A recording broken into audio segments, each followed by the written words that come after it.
Қайырлы кеш, достар. Сол бүгін кеше историяға шықпадым. Сол кешегі жағдай көріп отырсыздар. Енді кеше біздің енді Неспен екеуміз арамызға түсіп жатқан адамдар бар екен. Кім екенін білмеймін енді. Бірақ мен өз әйеліме серомна сенемін. Енді басында любой адам, любой еркекте сенімсіз болып қалады ғой. Басында сенбедім. Және видеоны да жіберді. Мен оны көре алмадым, көңілім алып қала ма деп. Содан листать етіп жібере салдым. Білмеймін, мен алда той келе жатыр, енді көре алмайтын адамдар бар ма?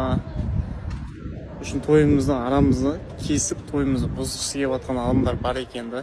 Обиднысы, мен осы күнге дейін балаларға бірде бір рет сенің әжең осындай, сенің әкең осындай, атаң осындай, барма, үйтпе, сөйтпе деген емеспін. Жалпы балалар өзі білет, өзі шешім қабылдайды. Қиналып жатсам да, тіпті қатты қиналып жатқан өзінде балалар өзі көреді, өзі біледі. Қазірдің өзінде мен жынданғанымды білдіртпеймін. Вообще білдіртпеймін. Тіпті үлкен адамдармен отқан кезде балаларды шығарып жіберіп әңгіме айтамын.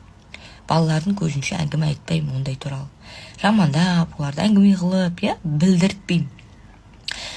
Жап-жаңа екс-енем соққан, менің балам алған телефонды, менің інім жазып алған ғой. Мен енді олар бала ғой, мен оларға жазып алың, запись жазып алың, анау-мынау деген жоқ. Менің інім дегенді білмеймін, өзі жазып алыпты, маған жіберіп тұр ғой.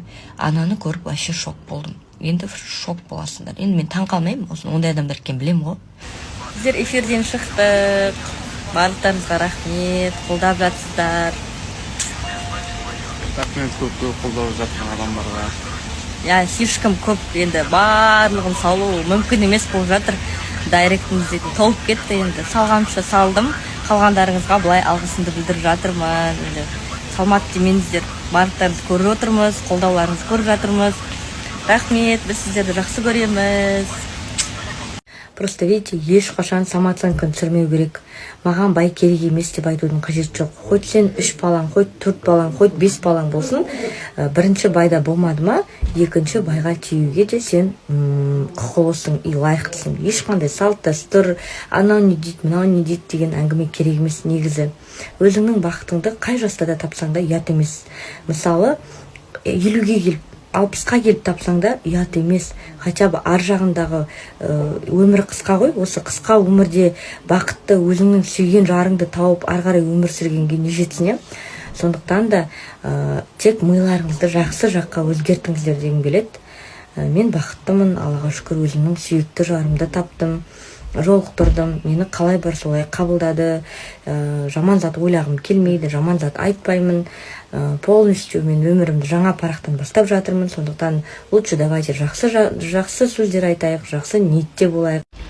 Бірақ Алматыда ма, әлде қалай, біздің отбасымызда ма сәлем салу деген прям не жоқ.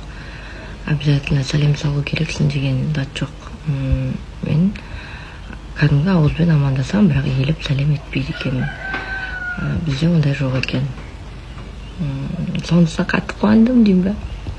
Андай ғой, уайымдап жүресің таңертең ұйқыдан тұрғанда.